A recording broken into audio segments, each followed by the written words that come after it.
Olá, pessoal!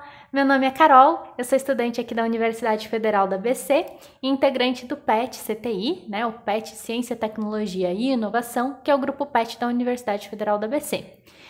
Aqui eu estudo Engenharia Aeroespacial e Bacharelado de Matemática, então se vocês tiverem dúvidas sobre os cursos, sobre como funciona o FABC, sobre como eu cheguei na faculdade, como eu fiz para me preparar para o Enem, ou até sobre as aulas que eu vou dar aqui, vocês podem deixar as perguntas nos comentários que eu vou fazer o meu melhor para responder o mais rápido possível. Bem, eu vou ser a professora de vocês de Geometria Espacial e também de Geometria Analítica. Então, hoje a gente vai começar com Geometria Espacial e o assunto que a gente vai abordar primeiro são os poliedros. Hoje a gente vai ter uma introdução deles, fazer a definição deles e entender algumas relações dos poliedros. É um assunto que cai bastante no Enem e é muito bom você ter essa base antes de passar para a parte de cálculo de volume, essas coisas. Eu posso garantir que ter essa boa base vai fazer a diferença para vocês. Outra coisa que eu falo é, tenho certeza, antes de começar as aulas de geometria espacial, que vocês estão bem em geometria plana, porque muitos dos conceitos que são abordados em geometria plana vão ser úteis nas resoluções de exercício de geometria espacial. Então, vamos começar? Bem, como eu disse, hoje a gente vai falar sobre os poliedros. Começando pela definição. O que são poliedros? Bem, poliedros vem da palavra grega, né, de duas palavras gregas. A primeira é poli, que significa muitos ou muitas, e a segunda é edra, faces. Então, em tradução direta, seria muitas faces. Vocês podem observar aqui que eles têm várias faces. Os poliedros, eles sempre são compostos de três elementos. Eles são sólidos geométricos de três dimensões formadas por faces poligonais. Isso daqui é extremamente importante que vocês notem. Então, os três elementos que formam os poliedros são as faces, as arestas e os vértices. As faces são polígonos. Vocês podem ver aqui, ó, que tem um quadrado, um retângulo. Nesse outro poliedro aqui, a gente tem triângulo, tem um quadrado. Então, polígonos são quem formam as faces dos poliedros. Eles também têm arestas. De um jeito simples, você pode falar que são os lados dos polígonos que formam o poliedro. Ou então você pode definir um pouquinho mais bonitinho, que são segmentos de reta que resultam do encontro de duas faces. Então aqui, ó, tem essa face encontrando com essa face aqui, uma aresta. A face de baixo com essa face frontal, outra aresta. E assim por diante. Além disso, nós temos os vértices. Os vértices são os vértices dos polígonos. Ou então, você pode dizer que são os pontos que resultam do encontro de pelo menos três arestas. Então, aqui a gente tem três arestas, um vértice. Aqui a gente tem 4 arestas, um vértice. O que é importante notar aqui é que tem, no mínimo, 3 arestas para você formar um vértice. Bem, aqui a gente tem desenhado 2 exemplos de poliedro. Aqui a gente tem um prisma e aqui a gente tem uma pirâmide. Mais para frente a gente vai fazer definições mais específicas para esses 2 poliedros. O que acontece que é importante notar? O que não é um poliedro? Esfera não é um poliedro. Você não tem faces numa esfera, certo? Você também não tem vértices, nem arestas. Cilindro. Cilindro também não é um poliedro. Por quê? Porque um cilindro ele é formado por dois círculos, né? E 2 circunferências e um plano, né, unindo, que faz que um plano não, né, e uma superfície que faz com que essas 2 circunferências se unem. Então, não é um poliedro, porque tem circunferência. Circunferência não é polígono, tá bom? Então, tem que ter polígonos formando, tem que ter faces poligonais, tem que ter aresta e tem que ter vértice. Se não tiver esses 3 elementos, não é poliedro, tá bom? Isso daqui é uma definição a nível de ensino médio. Existem definições mais formais, mas a nível de Enem essa definição é suficiente. Então vamos lá, vamos começar a classificar esses poliedros. Como a gente pode classificar poliedros? A primeira classificação, e a que a gente vai ver aqui, é classificá-las em côncavo e convexo. Então vamos lá. Um poliedro é côncavo quando nem todos os segmentos de reta que unem dois pontos contidos no poliedro estão inteiramente dentro do poliedro. E um poliedro é convexo quando todos os elementos de reta unindo dois pontos de um poliedro estão inteiramente contidos na região do espaço delimitada pelo poliedro. Então vamos ver um exemplo aqui. Isso daqui é um poliedro côncavo, porque vocês podem ver. Se eu pego um ponto dessa face e tento ligar um ponto nessa face, esse ponto com esse ponto aqui, a gente traça um segmento que está dentro do poliedro. Mas se eu pegar um ponto aqui e ligar com um ponto aqui, veja que esse segmento nem sequer passa por dentro do nosso poliedro. Então, quando isso acontece, quando pelo menos um segmento de reta faz isso, sempre vai ser mais de um segmento de reta possível, mas sempre que você observa isso daqui, você pode dizer que o seu poliedro é côncavo. Agora, convexo é quando todos os segmentos de reta estão contidos dentro do poliedro. Então, esse poliedro aqui, que é um paralelepípedo, você pode colocar aqui, você pode pegar outros dois pontos aqui, um ponto aqui, um ponto aqui. Você não consegue imaginar um segmento de reta que faça isso daqui, que fique fora do espaço delimitado pelo próprio poliedro.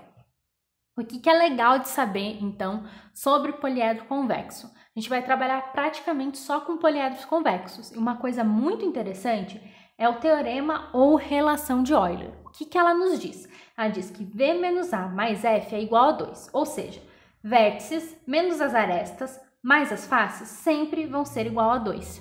E uma observação importante sobre ela é que ela é válida para todos os poliedros convexos, mas é válida para alguns poliedros côncavos. Então, o que a gente pode dizer? Que todo poliedro convexo obedece à relação de Euler, mas nem todo poliedro que obedece à relação de Euler é um poliedro convexo, certo? Então, vamos ver alguns exemplos com essa relação para ficar um pouquinho mais claro como ela pode aparecer aí. Esses exemplos são mais simples, mas são importantes para a fixação do conteúdo, tá bom? Bem, nosso primeiro exemplo aqui, ele diz assim, bem simples. Um poliedro convexo possui 10 arestas e 6 faces. Quantos vértices ele possui? Bem, então essa é direto. Ele te diz o número de arestas e te diz o número de faces. E você quer saber os vértices. Então, a primeira coisa que a gente vai fazer é escrever a nossa relação. Então, V menos A mais F é igual a 2, certo? Então, se a gente substituir o valor de V quando ele quer saber. Então, a gente pode já passar tudo para o outro lado para ficar mais fácil. V vai ser igual a 2 mais A menos F, certo? Então, V é igual a 2 mais 10 menos 6, certo? 10 menos 6 é 4, mais 2 é 6. Então, o número de vértices aqui é 6, certo? Que é o mesmo número de faces, não tem problema isso acontecer. Outro exemplo aqui. Ele diz, um poliedro possui 8 vértices, 12 arestas e 6 faces. O que podemos dizer sobre ele? Então, vamos lá. V é igual a 8, A é igual a 12 e F é igual a 6, certo? Então, V menos A mais F é igual a 2. 8 menos 12 mais 6 é igual a... Aqui dá menos 6, né? Mais 6 com menos 12 dá menos 6. Mais 8 vai dar 8. Vai dar 2, desculpa. Então, isso aqui é igual a 2. Então, essa relação aqui funcionou. Isso realmente é igual a 2. Então, eu posso dizer o quê? Posso dizer nada. Então, a resposta aqui é nada. Eu posso afirmar que ele é convexo? Não. Posso afirmar que ele é côncavo? Não. Mas eu posso afirmar que a relação de Euler para ele é válida. Aí a gente tem aqui, um poliedro possui 16 vértices, 16 arestas e 8 faces. O que podemos dizer sobre ele? Então vamos lá, vamos fazer quanto que é V menos A mais F e V se é igual a 2, tá bom? Então V são 16, certo? Menos A, 16, mais 8. Isso aqui é igual a 8. Então o que a gente diz aqui? Que a relação de Euler não é válida, não vale a relação de Euler. Então, a gente pode dizer que ele não é convexo. Ele, então, é côncavo.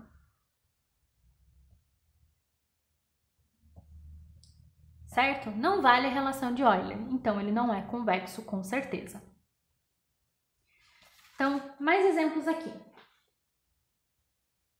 Esses exemplos, eles são ainda do teorema de Euler, mas eles também servem para que eu possa ensinar uma coisinha aqui para vocês, que é como saber o número de arestas que um poliedro tem a partir da informação das faces dele, sem saber o número de vértices, para daí calcular o número de vértices. Isso é interessante porque alguns exercícios mais complexos, eles não vão desenhar para você o poliedro, e você vai ter que saber fazer algumas contas a partir dele só a partir de relações geométricas que você conhece que são válidas para poliedros. Então, o que nos diz o exemplo 4? Um poliedro convexo possui 2 faces hexagonais e 6 faces quadráticas. Quantos vértices ele possui? Bem, o número de faces eu já consigo tirar direto do enunciado. É 2 mais 6, certo? Então, faces é igual a 2 mais 6, que é igual a 8, certo? E como eu sei o número de arestas, sem ele me dizer, só me dizendo o tipo de face. Eu tenho 2 faces hexagonais, então cada um desses hexágonos tem 6 arestas. Então eu vou começar fazendo assim, número de arestas é igual a 2 vezes 6, tá bom? Mais 4 faces quadráticas. Então, são faces com 4 lados. Então, mais 4 vezes... mais 6, perdão. Então, mais 6 faces quadráticas. Só um minutinho aqui que eu vou pegar minha borracha. Tá? Então, mais 6 faces quadráticas. 6 faces com 4 lados. Tá bom? Isso aqui tá certo só assim? Não, a gente tem que dividir por 2. Por quê?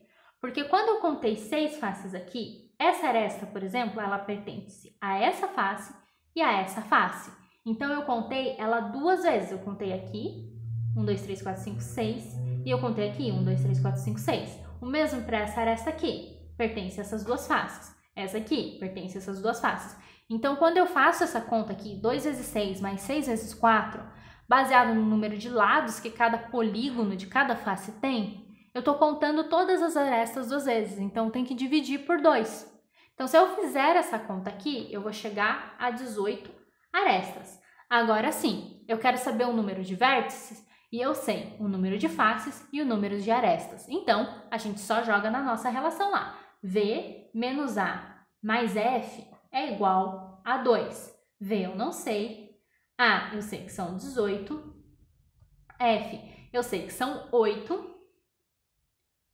Igual a 2, né? Essa relação vale porque o poliedro é convexo.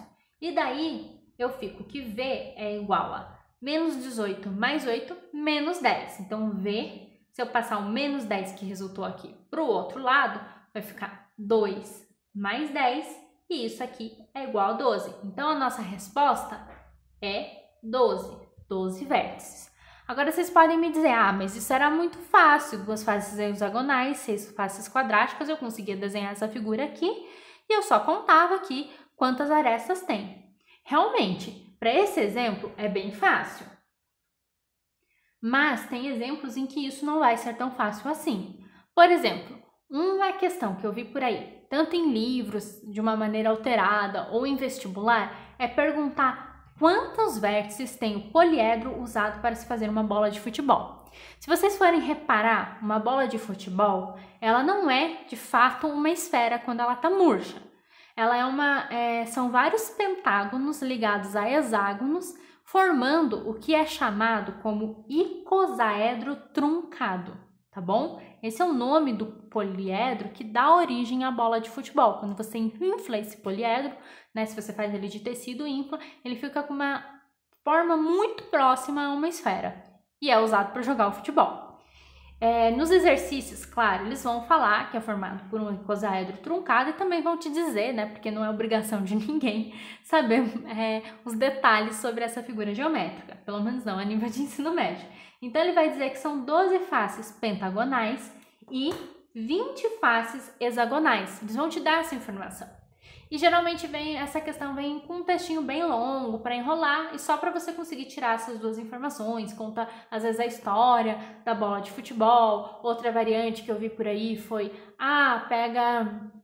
fala que uma molécula é formada que nem uma bola de futebol, em cada vértice tem um átomo, barará, mas no fim elas querem que vocês calculem o número de arestas e o número de vértices. Então, para o número de arestas, a gente vai fazer o que a gente fez aqui, né? A gente não vai tentar desenhar isso e vai tentar contar tudo. Então, vamos lá. A é igual a 12, certo? 12 faces pentagonais vezes 5 mais 20 vezes 6, né? 20 faces hexagonais. E aí, a gente vai dividir tudo isso por 2. Se a gente fizer essa conta aqui, a gente vai ter 90. O nosso resultado vai ser 90. Então, tem 90 arestas. Daí, a gente vai fazer o quê? A gente vai contar o número de vértices pela relação de Euler, porque esse poliedro, ele é convexo, tá bom? Né? Vocês sabem que a bola de futebol não tem jeito nenhum de você traçar um segmento de reta para fora dela, ela é fechadinha, certo? Então, vamos lá. Então, V menos A mais F é igual a 2, nossa relação de Euler. Bem, e daí? Então, V menos 90, que é o número de arestas, mais 12 mais 20, 32 faces, é igual a 2. Então, a gente tem que V vai ser igual a 2 mais 90 menos 32, e isso vai nos dar que o número de vértices é 60. Então, esse é o último exemplo dessa parte do teorema de Euler, e também agora vocês já sabem como calcular o número de arestas, se for dada a informação de quais polígonos formam esse poliedro, e a gente vai passar para a última relação da aula de hoje. Então, a última relação da aula de hoje é a soma dos ângulos das faces de um poliedro convexo. E a relação é muito simples. Ela nos diz que a soma é igual a V menos 2, tudo isso multiplicado por 360. E aqui a gente tem um exemplinho rápido da aplicação dessa fórmula. Então, um poliedro convexo tem que a soma dos ângulos de suas faces é 720 graus. Sabendo-se que ele possui 6 arestas, quantas faces ele possui? Bem, então a gente sabe que S é igual a 720 graus. A soma é essa fórmula aqui, então S é igual a V menos 2 vezes 360 graus. Então, 720 graus é igual a V, que é o que a gente está tentando descobrir, menos 2 vezes 360 graus. Então, nós temos que 360 passa para esse lado, dividindo 720 divididos por 360 é 2. Então, 2 vai ser igual a V menos 2. V é igual a 4, portanto. Aí ele nos diz que o número de arestas é 6. Então, arestas é igual a 6. E ele me pede qual o número de faces. Então, agora faz sentido porque eu calculei o V aqui. Então, eu vou lá usar a relação de Euler, V menos A mais F é igual a 2, para descobrir, então, o número de faces. Então, V é 4, arestas, o enunciado me deu, são 6, mais f é igual a 2. Então, eu tenho que menos 2 mais f é igual a 2 e f é igual a 4. E acabou nosso exercício, então a gente tem aqui f igual a 4, v igual a 4, essas eles tinham nos dado. A aula de hoje é isso, muito obrigada pela atenção e bons estudos!